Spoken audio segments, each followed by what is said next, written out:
Hey friends, welcome back to another episode of the Fielder Church podcast. I am so glad you're joining us as we start a brand new series talking all about foster care and adoption and the ups and downs and the process and everything. And I have brought some of my friends to join me where we're going to kick off this series talking about the process of foster care. So I want you guys to just introduce yourselves and share how foster care has impacted your lives.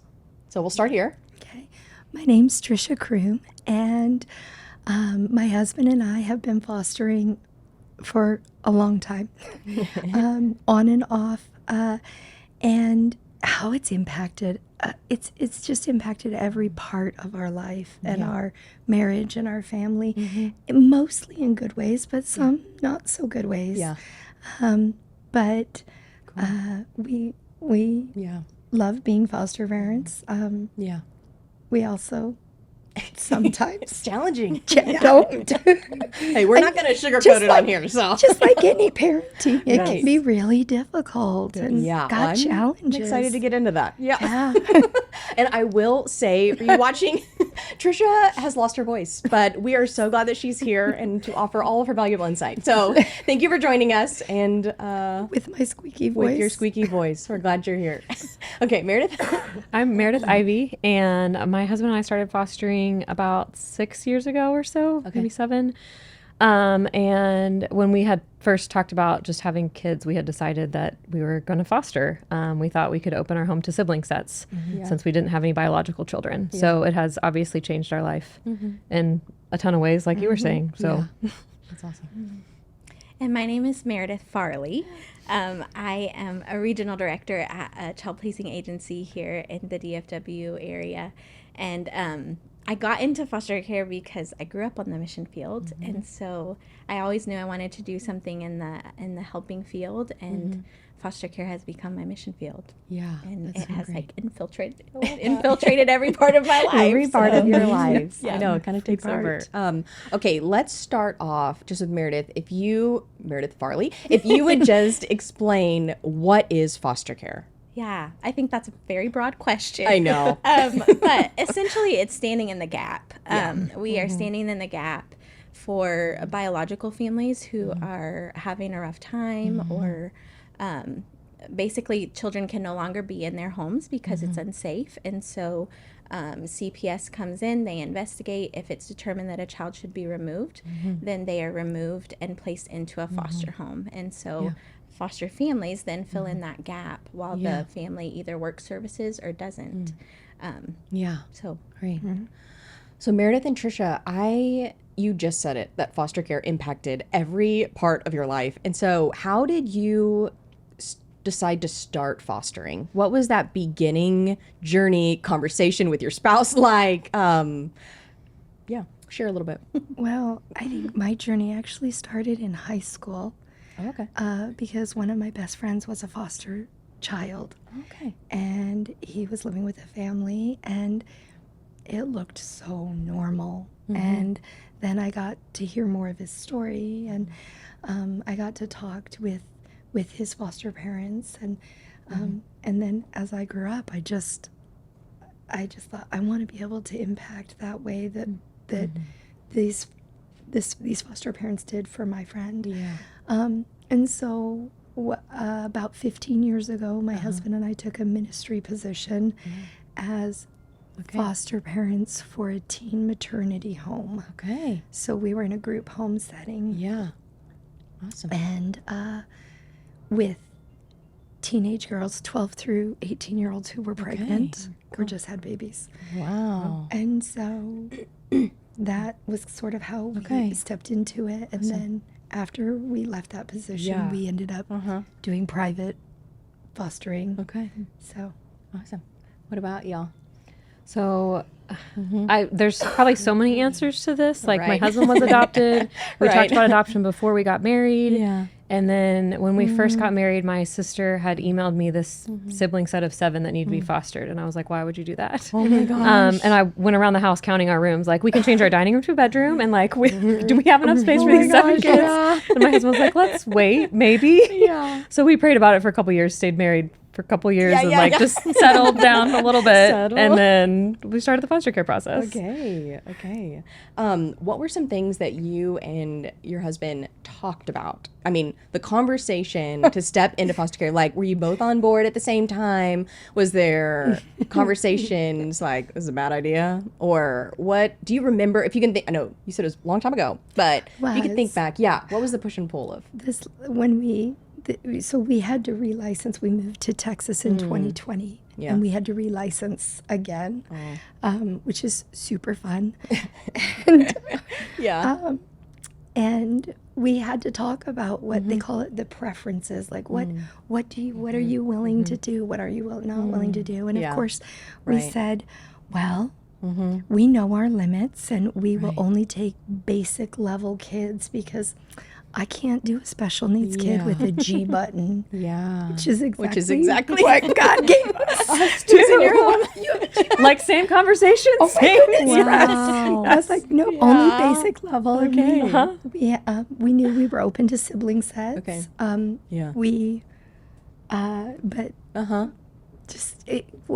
What you end up talking about and what realistically ends up happening. Very different. Right. We had said, my husband had said he wanted to foster teens. And I was like, well, we've never been parents before. Like, I think God made them babies for a reason. Maybe we should get a little practice. Oh my gosh. So we compromised and did like 3 to 7. And then within 2 years, we had a teenager. So, and special needs kids. We had said that we didn't feel qualified. And we've had at least 2 that qualified as special needs. So, okay. Yeah. Meredith Farley, if you could just share maybe a little bit just from the child placing agency perspective, why are preferences important, or that's a part of the application that families have to fill out? Some people may not know that watching, that they choose or write down preferences. So so most agencies have a list of preferences, like you were talking about, that you kind of go through with your spouse or your family and talk about, like, what do we feel comfortable with? And I think they're important so that we can respect what you feel comfortable doing. But I also think it's so cool that both of y'all went outside your preferences, because I also think that's how God works, is like you get into it and you see where the need is, and God expands what you're willing to do and your skill set, or provides you with people who can help when you don't know what you're doing. All of the above. But I think it's important so that we have a starting point of like, this is what I think I feel comfortable with. And a lot of times you can maybe do respite or babysitting first to kind of get your feet wet, so that you can see like, oh, maybe I can do teens, or whatever the case may be. Oh, that's good. Okay, I want to chase that. You said that families can start with respite or babysitting. Some people listening may not know what respite is. So why do families need respite? Or babysitting, and the qualifications that are needed, and how hard it is to get a babysitter. Right. And what God send respite providers are. Yes. So respite is it's basically babysitting, but it's over 72 hours and under 14 days. Okay. Which is what it's technically called. But in order to be a respite provider, you have to have certain trainings and background checks, like they were alluding to. So you kind of have to go through some of that licensure process just to become a respite provider. And a little bit less to be a babysitter, but still a lot. A lot. It is a lot. So babysitting is under 72 hours. Okay. I want to kind of walk through the process just a little bit. So you and your spouse were praying about it. You made a decision to say yes to stepping into foster care, becoming foster parents. How did you choose an agency? What was that process like for you? Or was it just like, this one sounds good? So, well, being new to Texas, it was really hard for us. And we came from Washington. And in Washington, I had to transport my kids to their visits sometimes. And our agency was with traffic almost 2 hours away. Wow. And so we chose the agency that was closest to our house. That's not how Texas works, though. Right. But I didn't know that. Yeah. No, we chose our agency by location. We wanted it close to our house. Yeah. We wanted a Christian agency. I wanted to know that there were people who were praying over our family, our kids. That was really important to me. And then I ended up meeting at my mom's coffee group. Yeah. I ended up meeting one of the placement gals who works for our agency, and I fell in love with her. She's great. I was Love her. like, yeah, I'm going to go with this agency because of Alicia. Yeah. She's great. She's great. She's so great. Awesome. Yeah. What about you guys? How did you choose a? Well, pre-kids, I had all the time in the world to research. So I did tons of research. Awesome. And there were lots of pieces to that, like what did they offer in support to our family, and what kind of support did our family need at that point in time, which with that at that point in time was just connection to other foster families. So one of the agencies that we chose had hosted like events where you could take your foster kids and meet other people, and I happen to know several people on staff, so that obviously helped, like you were saying. But there was a point in time where we looked at changing agencies, and the other agency did not do special needs foster care. And so we couldn't change because we had a special needs kid. And so that's something to consider, obviously, just all those pieces of what they offer. Right. So are there different types of foster care? I guess maybe I'll stare over at you. Are there different types of foster care that people can step into? The answer is yes.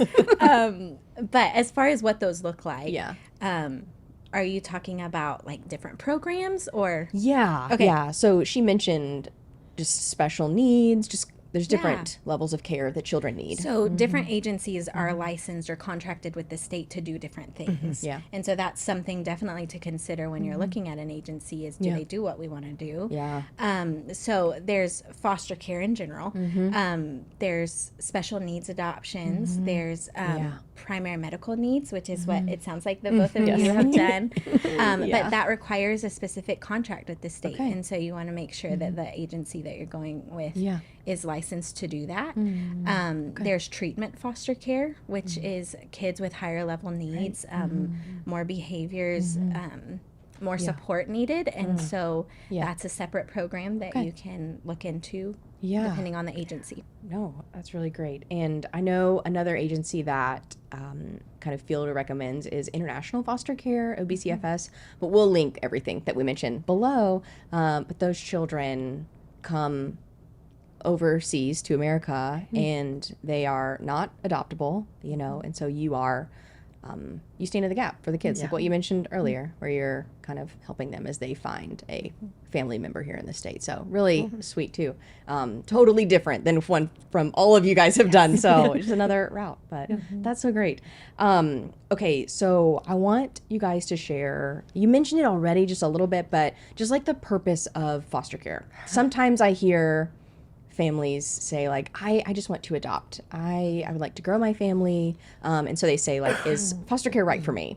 And I usually give an answer, but I would love to hear what you guys would share. What is the purpose of foster care? Is it to adopt, or what would you say? I think that's a great question. I kind of have a thing that I've said to a lot of people, and that is that God's perfect plan was for a biological mom and a biological dad to raise a biological child. And foster care is kind of like God's plan B. It's like when biological family cannot or are not able to or don't have the support they need to raise these kiddos, we stand in that gap. We come in and we fill in where they can't. Is adoption possible? Yeah, it is, because sometimes reunification isn't able to happen. It's not safe and not possible. So it's so hard for me as a planner because there's not a plan laid out like on how long you're going to have the kids or what visits are going to go like, when visits are going to be with biological parents, how interactive biological parents are going to be. And so you have to keep in mind that the goal is for what the kids need. Yeah. And that's going to be something different Yeah. for each kid that comes into your home, and it can't even change for those kids that do come into your home. It can change from one week to the next. I think the solid, the stable thing is that it's the goal is always permanency, whether that is permanency in a foster home or an adoptive home or going back with family. So, but you had said earlier, Meredith, that the goal is reunification with parents, that when kids are in foster care, that's the primary goal. But yes, that's the state's goal, is to get them back with family. And it might not be reunification with the biological parents. Right. It might be a kinship caregiver. But the goal of foster care is to get them back with family. Right. But sometimes, that's not possible. So, so as you guys continued on the process, you said yes to an agency. You there's probably a lot of paperwork involved to get licensed. I heard you mention that a lot. And so I would love for you to just recount the memories of becoming a licensed foster parent. And were there trainings? Did you feel prepared? Kind of just remember, you said yes to an agency you chose, and then you began a journey of becoming a licensed foster parent. And so if you want to tag team this question and kind of go back and forth on what it was like for you walking through the process. It was so much easier before kids. But then we had kids and you had to do all the paperwork. It's just the paperwork continues. So I had all this energy and like motivation. So it didn't seem like that much before kids. It was a lot of paperwork. It was a lot of training, but we weren't parents. So it was amazing. I was like, why don't all parents have to go through training? This is great. They should give you this before you let kids into your house. I especially love the TBRI training that is specifically beneficial for kids in trauma or foster care. So I enjoyed that. I really liked that, but I didn't have any other kids in my home, so I got to like fully invest in this. And then it's the paperwork afterwards that's like, really, we have more paperwork that gets harder. So we've licensed in 3 different states. So Pennsylvania, Washington, and now Texas. And I say this, and everyone always goes, no way. But Texas was the easiest to license in. So for us, we really enjoyed our trainings. Our trainings, because it was during COVID, were over Zoom. Oh, wow.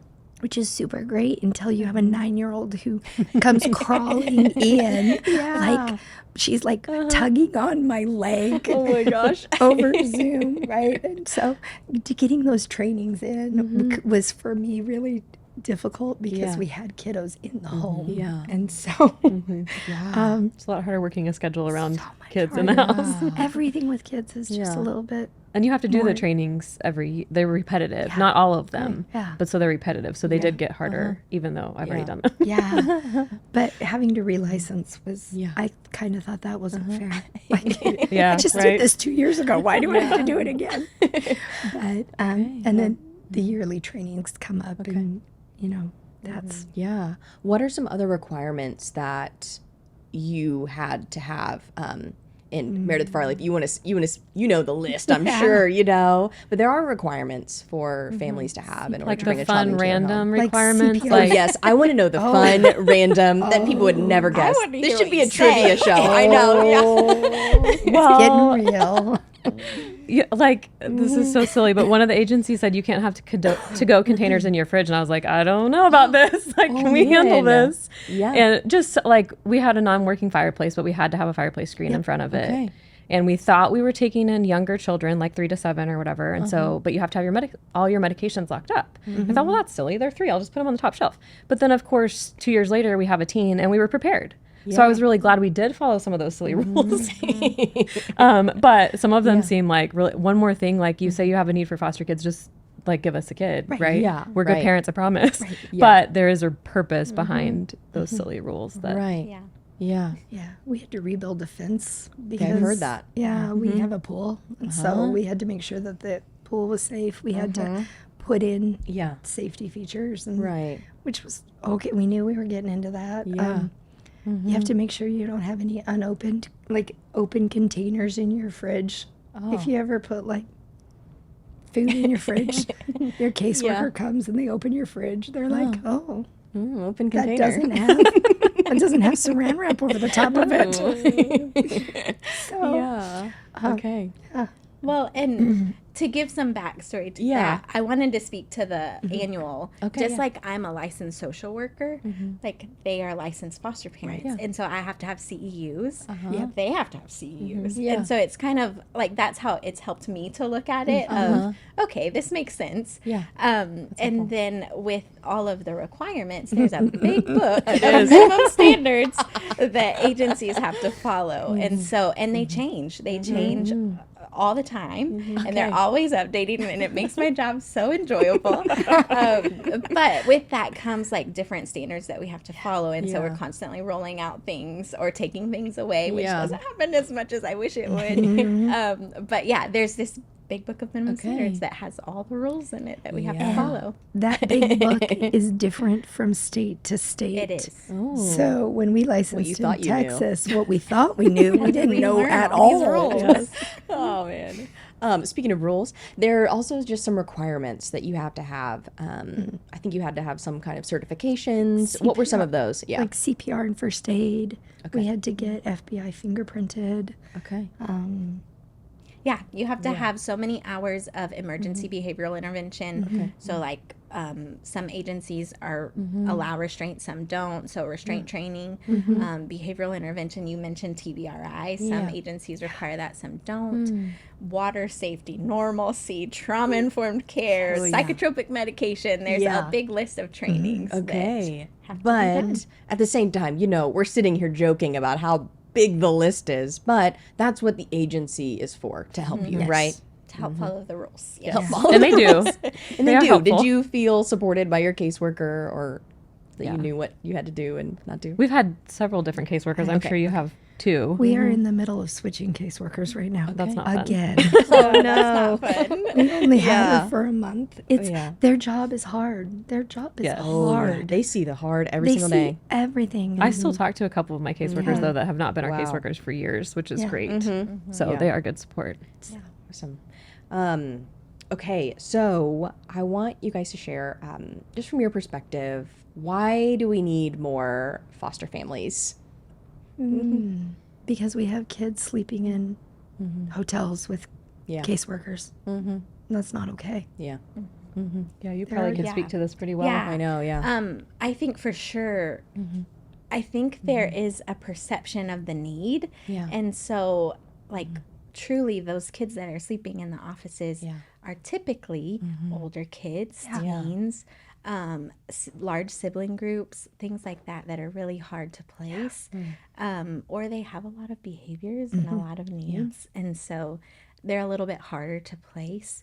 But the need is huge. And like, I just think I think it'll change you. And so it's just as much of a ministry for yourself as it is to the children that need you. Yeah. Foster care is the hardest thing I have ever done.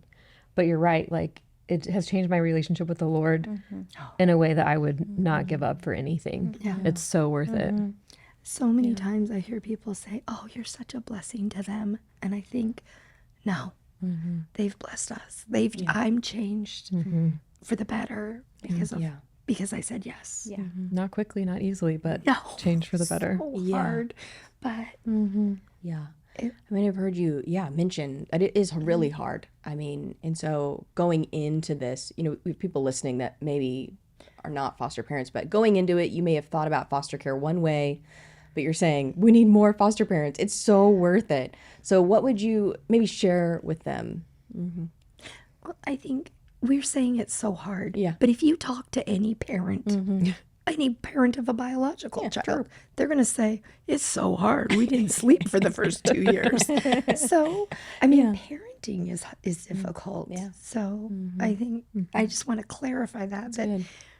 I mean, I have two little ones at home, and I don't sleep so much. But I wouldn't, if they were my biological kids, I wouldn't sleep so much either. So, It's good. Yeah, that is really good. Yeah, it's worth it. yeah. Yeah, for sure. So as you started in the process, or even after you had children come into your home, where did you find support or resources to continue to help you understand how to be a foster parent. That's how we ended up here. I was going to say, it's why we chose Fielder. Yeah. I tried to start a support group at another church because it is lonely at times, especially if you don't have that support with foster parents that understand what you're going through, the ups and downs of it. So when I heard about Fielder and the foster care program, we were just all in the Wednesday night support group that they had on Wednesday nights at that time. And it's just been so, and all the angles of it, like having you here and just different people with different knowledge of the foster care system has just been a huge blessing. Yeah. I was on, there's a website or a Facebook page called Chosen Ones that is for foster parents. And I had posted a question on that because I needed CPR and first aid training. And I said, where can I go to get CPR and first aid training? And someone commented and said, well, I don't know where you can get CPR and first aid training, but if you need a good church that's foster care friendly, go to Fielder. Oh my That's gosh. funny. And that's how we found Fielder. Oh, that's so fun. So Chosen Ones is a great resource. Chosen Ones is a great Good. resource. We'll link that below so you guys can go join it. And I think that when you when you finally start foster care, you kind of gravitate toward other foster families. Yeah. So I go to a mom's coffee. Well, we call it Southern Ladies Coffee Group. Some of us aren't Southern, and no one's ever ordered coffee. Northern, I think. It's at 8 o'clock at night. Yeah. So we're all. Yeah. But we you know, we support each other. And we're there, and we pray for each other, and when someone gets a new placement, someone else is there with diapers and bottles and preemie clothes or whatever it is they need. Yeah. Awesome. I'd say in this process, what is maybe one of the biggest things you've learned either about yourself, parenting, foster care, even just around, the thought around like, how do you speak about their biological family? You read case files, but still it is your role as the foster parent to love and protect that child. And that includes holistically, how they view life and family. And so that was something I really learned a lot once I started getting to know the ins and outs of foster care. But maybe for you personally or in your family, what are some things that, yes, you said it was really impactful for you, but what are some maybe like big takeaways in your journey of foster parenting that you've learned, whether the process or even just having children in your home, or maybe you Meredith too. Like what are some big things that you have learned or loved about foster care? The word that popped into my head when you were asking that question is grace. And I feel like I think I'm similar to you because you were talking about organize and it mess up your whole schedule. But I've had to learn that. Like, we work with people and it's messy. And like working with foster parents and biological family and children from trauma, it's hard. But like just the grace that the Father gives us and that we need to extend to others. I think I've learned so much about grace.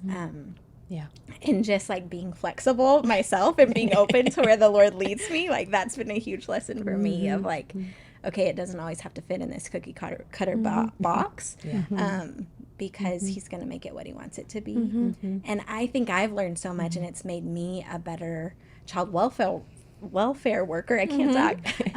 Knowing people like these ladies, because I get to see behind the curtain of like the hard things that they're going through. That makes me better at my job and more understanding if a training is a day late or whatever the case may be. So I think grace is the major word that sticks out to me. Yeah, that's good. Yeah. What about y'all? You think of anything? I mean, there's honestly so many things probably, but one of the things that stood out to me is just there really is so much sorrow and brokenness. Like, I hurt for my kids. Like we've had 10 kids in and out of our home. We do not have 10 kids now. But all of those kids have hurt that I've never experienced.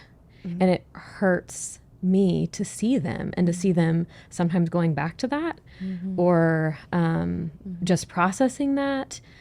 there's so much sorrow and there's so much grief. Having said goodbye to 7 kids is heartbreaking. I don't care how great of a situation they're going to and how happy I am. Right. There's also some grief and sorrow. Yeah. But the joy that God has given me on the other side of that, the things that the kids, the way that they grow and when they know Jesus and talk about Jesus and when they laugh, it's just, there's like little miracles that you don't get to see if it's not for the sorrow and the grief. Yeah. That's really good. That's good. Yeah. I think one of the things I said personally, and I hear a lot, is, I could never be a foster parent because I'd just get too attached. And that's the goal, isn't it? Like in order for these kiddos to walk away with healthy attachments, you need to attach your whole heart, and your heart is going to break. Like, we had kiddos almost a year, and they left us, and it hurt. But they went back with their bio family. I made great connections with their bio mom. I still get pictures. We have still connected, and I'm a resource for her now. Whereas, and that's such joy because I allowed my heart to break. He created our hearts. He can fix them too. That's right. So. That's right. Yeah. I love your perspective on that. It's really sweet. Yeah. Takes a lot of grace. So much grace. It does, definitely. So if there are people listening that are on the fence about foster care or fostering, or they've been thinking and praying about it for a while, maybe what would you share with them? Or should they do it? Should they not do it? I What just would say you if encourage them God's to do? calling you, do it. Yeah. Like there's no other option. And there's nothing you can do to make it better, easier, whatever. God's got you. He's going to get you through it. And if he's called you to it, do it now. Yeah. I mean, pray, but Yeah, right. but you're going to do it anyway. So Yeah. Do it. Just be obedient. Just do it. It is going to be difficult, but I mean, Yeah. it's doable. And it's like I tell my kids, we can do hard things. Yeah. We can do hard things, and it'll be hard. It'll also be a lot of fun and joy. And Yeah. Awesome.